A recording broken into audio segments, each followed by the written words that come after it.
Hey, my name is Cody. I am posting a one-off video to talk about my rhinoplasty and septoplasty from about 2 months ago. I'm sharing the full experience, so my hope is that if you're like me and you're somebody who's going through YouTube and looking at all the videos that they can possibly find about something, that this is a additional beneficial video that can help you make that decision. So when I was a kid, there was a moment when I realized I was self-conscious about my nose. There was a classmate who said that I had a big Jewish nose. And, for the record, I'm not Jewish, but it was a throwaway comment that kind of stuck with me. I had a little bit of a bump. It was a little bit big. And it's not like I walked around thinking everyone was staring at me, but whenever I saw a photo from my side, my eyes went straight to that bump. And it just kind of lived in the background. About a year ago, I did a pre-novo full body MRI scan. If you haven't heard of this before, it's a pretty cool service that will do a full body MRI scan, and it looks for cancer. And luckily for me, it didn't find anything, but they did put in the notes that I had a minor deviated septum. And now at the time, I didn't even know what a minor deviated septum was, but I learned that, it's when the inside of your nose, it's kind of tilted maybe to one side or something like that. So it kind of nudged me into thinking, well, I wonder if maybe insurance would cover that. And then maybe I could use that as a means to solve my rhinoplasty get my nose fixed at the same time. So I did some research, and it wasn't very extensive, mind you, but I found a place called Buckingham Plastic Surgery here in Austin, Texas. And I met with Dr. Hudson Fry.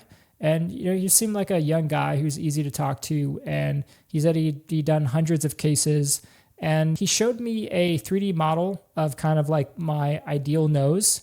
And I liked it a lot. So I scheduled it for about 2 months out after I had came back from a vacation.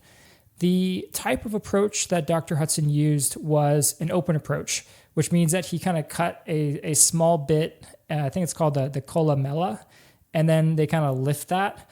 So the day of the surgery, I was very nervous, and I was kind of shaking, and it was cold. It was not like a pleasant experience, mind you.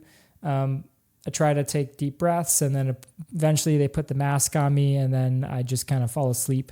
And wake up, and then I'm in a little bit of pain. They do prescribe a opiate, and so that kind of helped. But the entire rest of the day, I was just in pain. It wasn't like excruciating pain, but it was pain that made it hard to not focus on anything else. And no matter how much Tylenol and opiates that I took, it just didn't do anything. And then you have to sleep with your head elevated.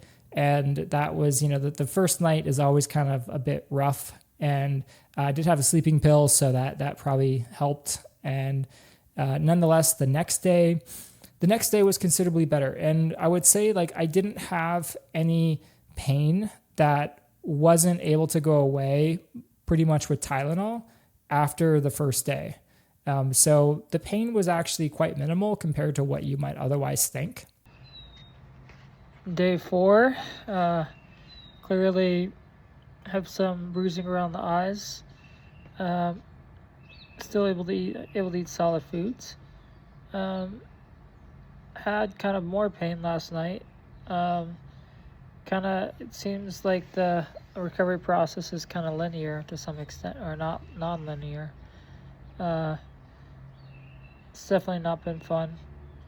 Having to stay in and not do much. Yeah, I don't know what else to say. The issue I did have, though, was I had a lot of breathing issues after the surgery, which wasn't unexpected, to be quite honest.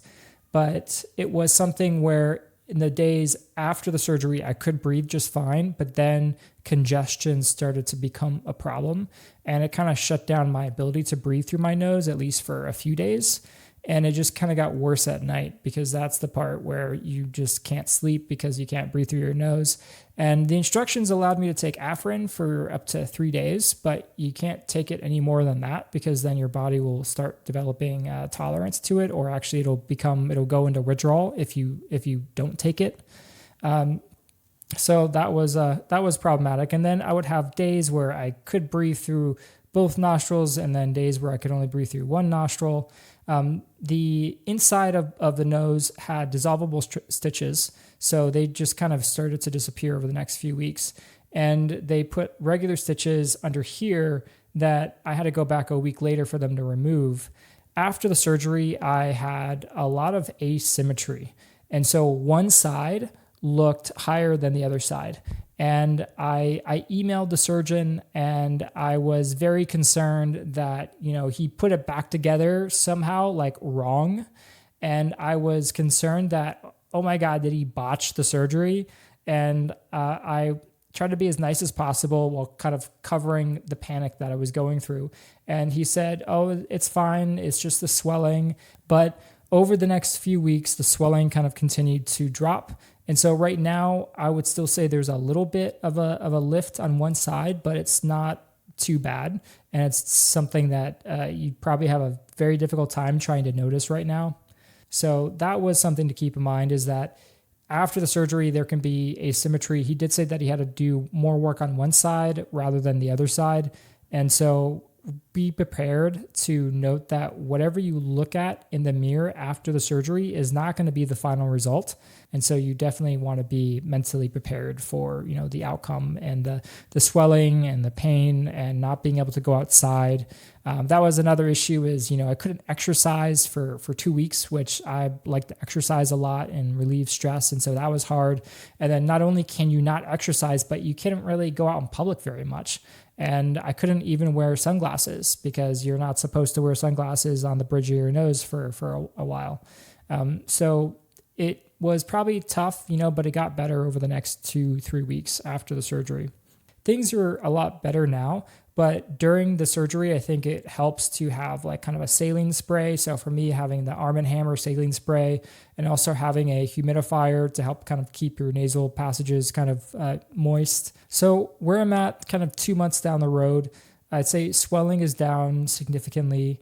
It's not perfect, and I still think there's a little bit of a bump, but it's not very noticeable unless you're really looking for it in particular. So who is this for? I think, if your nose is something that's in the back of your mind and it steals a little bit of confidence, maybe a rhinoplasty could be beneficial for you. It's definitely not something you should do for anybody else. So remember that doing a decision like this, you should never do this for anybody else.